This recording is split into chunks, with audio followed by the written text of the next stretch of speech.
Bismillahirrahmanirrahim. Assalamu alaikum, everyone. My name is Dr. Malik, and I'm joining you as Senior Advisor to the Medina Institute. I am based in Washington, D.C., but deeply engaged in policy making in Saudi Arabia for the last 6 or 7 years. During this time, I have engaged in different capacities, including as Research Director at the Harvard Kennedy School, where I led a big research collaboration with Ministry of Education as well as the Human Resource Development Fund. And today I will be sharing with you some perspectives on two aspects of what you are discussing today at this workshop. First is the challenge of evidence-based policymaking in Saudi Arabia and the role that research and training can play to improve policy making and decision making. And the second part of my talk will be focused on sharing a 21st century skill building example of the Tamheer program, which I had the good fortune of being involved in during my days at Harvard. So my talk has three sections. First, I will explain to you the motivation for why evidence-based policymaking is important. Second, I will explain the conceptual approach. And third, I will talk about a practical example of the Tamheer program that I mentioned earlier. So first of all, we have to appreciate and understand that better public decision-making that improves the welfare of citizens in any country needs evidence-based decision-making. Policymakers and public decision-makers get inspiration on making new policies and programs from different sources, mostly from the outside. You may visit another country and you really like the way that they're doing certain programs or policies, and you come back home and you want to apply it.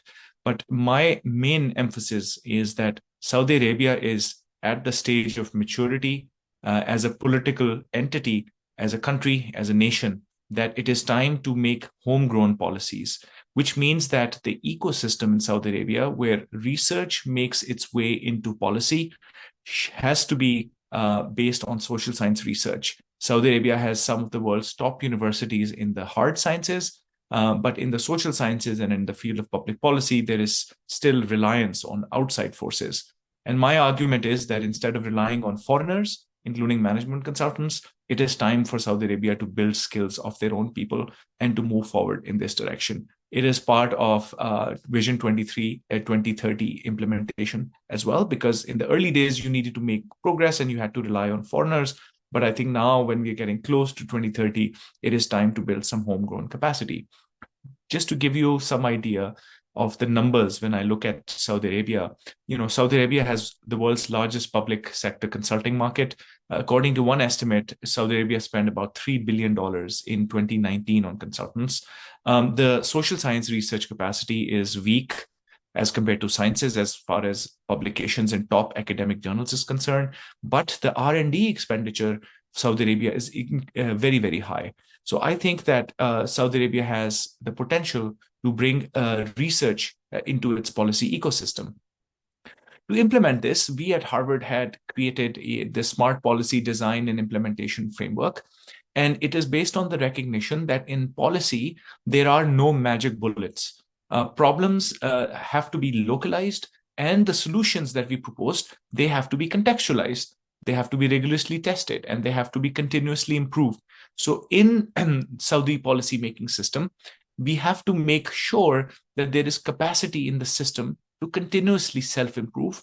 And for that, you have to build in processes and systems that enable researchers and policymakers to come together and solve society's biggest problems. And this is an approach that we had designed and then implemented with HADF, HRDF, Human Resource Development Fund in Saudi Arabia for 5 years. The first step in this process is to identify the policymaker, the policy problem. Here, you might think that the identification of the problem is not a big problem. Of course, we all know we want to improve the quality of education, but then you have to diagnose the policy problem. So if you think that the quality of education needs to be improved in your country, the reasons could be various. The reason could be that the teachers are not good. The reason could be that students are not attending. It could be about facilities. So getting agreement on the diagnosis of the problem is incredibly important. And we use economic theory and empirical evidence, actual hard evidence, to understand if the hypotheses that you have about the problem diagnosis are actually the true problems or not.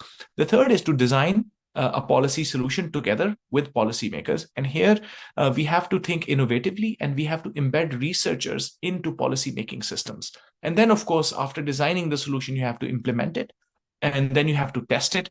And after testing, you have to refine it. So as you can see, this is a cycle that goes through this whole 7-part cycle. And then eventually, after the refinement, you go back to the drawing board and you go through this circle again. This process, or this mentality, which we call SPEEDY, or Smart Policy Design, was implemented in a series of projects done between Harvard University and Saudi Arabia. And as part of that effort, another element that I think we need to do, and Medina Institute is leading the charge on this, inshallah, with the Ministry of Education, is to design a 3-part roadmap for transforming policymaking in Saudi Arabia. The first component on the left-hand side is what we call ecosystem catalyzation. Here, we propose that we need to start building a social science research database where we identify some of the most talented social scientists in Saudi Arabia. We then have to perform research policy diagnostics. In other words, we bring those smart academics to policy forums like this one today, and have them bring their theory and evidence and knowledge to policy problems in order to solve them, in order to diagnose them, in order to create solutions for them. The second part, of course, is to build capacity. Here, there is a need for internal capacity building through executive education. We are talking about starting a policy analyst program. Policy analysis, we think, is different from academic research, and this requires the ability to produce quick results, quick policy memos, quick analysis for policymakers who have to make decisions. And when both of these systems are good, the research ecosystem is good, the capacity is there, only then can you produce the third component, which is the policy research system, where you would bring the policy analysts, policymakers, and researchers together to create new projects through project management support, through call for proposals, and through institutional partnerships. And then, of course, you have to disseminate those findings. Now, based on this model, I was fortunate to have studied very closely with Harvard and Human Resource Development Fund, the Tamheer job training program. Now, this is a job training program where the idea was that there are many Saudis who are very well qualified, they are young, but they don't have the first job. So to get them to their first job, they require experience. Now, when they go to employers, they want experience and they don't have it. So the Saudi government back in 2018 introduced this new program. At the time, they were receiving 3,000 riyals per month, up to 6 months of training. And the idea was that you need to have a bachelor's degree and you have to be unemployed for more than 6 months. And then you receive a traineeship offer and then you become part of the program. Now, the problem with this program was that you as a job seeker were applying, and the job givers, the companies that were putting their profiles or their requirements on the National Labor Gateway were not finding the right people. So in other words, there were 100,000 Tamhirians who would have been selected before the pandemic, but only 5,000 or 6,000 at that time were matched. Now, mashallah, this number has gone up and things have changed. But I'm just explaining this to you as an example of how evidence-based policy can make an improvement. So we got access to all of this data. We found around 500,000 applications from about 50,000 applicants, so about 10 applications per applicant. There were 40,000 vacancies and 10,000 job posts, but only 5,800 had matched. So the problem is there are a lot of people applying for jobs, a lot of companies needing the jobs, and not enough matching was actually taking place. So we went on and created what we call a problem and diagnostic tree. This is part 2 of my framework that I was describing earlier. And the way that we went about doing this is that we drafted a problem statement with the help of our friends in Hadaf. Then we went in to study the level 1 problem. What is the cause of this problem? And then we went one step further. What could be the cause of that problem? And after doing that, like peeling the layers of the onion, we finally arrived at the root causes. Now, in this case, I'll just give you one example so you can understand how we did it. One of the problems we faced was that the diagnosis we had was not enough job seekers benefit from Tamheer. Everybody agrees with that. Now, when we started peeling the onion, we realized that there are many reasons for that. One of them is that individuals who are job seekers, they are simply not aware of the existence of Tamheer. And the reasons could be one, the marketing was insufficient. You did not see enough ads in the markets, so to people to see that this is an option that is available. And if there was marketing, the quality of that marketing was inadequate. Or if individuals don't see the benefit of participating in Tamheer, they actually think that the net benefits of Tamheer are not that great. In other words, if net benefits are not great, perhaps the reason was that the 3,000 riyal is not enough. We found, for example, many women said that we have to get an Uber or a taxi, then 3,000 is not enough for us even to commute to work. So, well, that's a problem that you can solve. So by following this tree-like approach, as you can see, we are able to diagnose the problem. And then we did the same thing with firms, talking to the firms, trying to understand first level problem and second level problem. And only after doing this processes, we came up with a solution which was actually tested by Hadaf. And the idea was to increase the number of applications and the number of job posting. And we targeted pop-ups on an online gateway. In other words, when somebody logged in as an applicant to the Tamheer portal, they got a pop-up and saying, we have noticed that for the last 3 months, you have been applying to the technology sector, but most of the jobs are actually in the retail or hospitality center. So simply by giving information to people, you encourage them to move the application from sectors where they don't have jobs to sectors that have jobs. The problem was that people did not know where to look for jobs. And that is why we came up with this solution idea. And our theory was that the matching between people looking for jobs and firms supplying jobs was missing.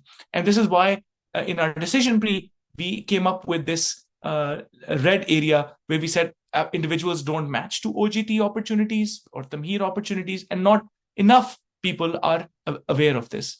We also found a second mismatch in our theory, which was the spatial mismatch. On the left-hand side, the map that you see is showing you the ratio of Tamheerians to vacancies that are available.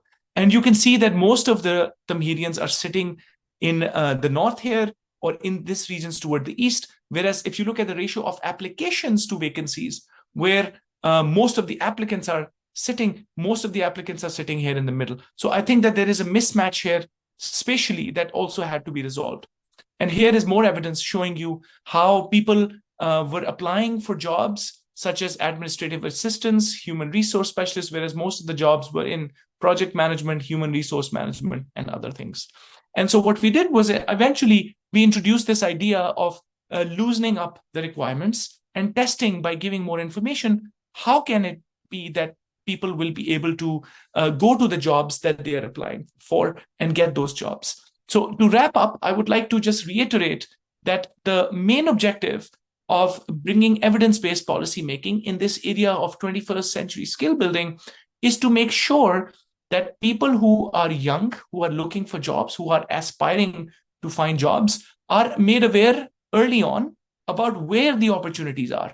Make sure that they are aware about that when they are going in the universities, not after they have finished. Because if you are already qualified with an IT degree and you are looking for IT jobs, at that moment, it is very difficult for us to tell them that, no, you need not move in this direction, that you have to go toward another direction or go and take retail jobs. So this is an example of how evidence-based policy making can help improve 21st century skills building in Saudi Arabia.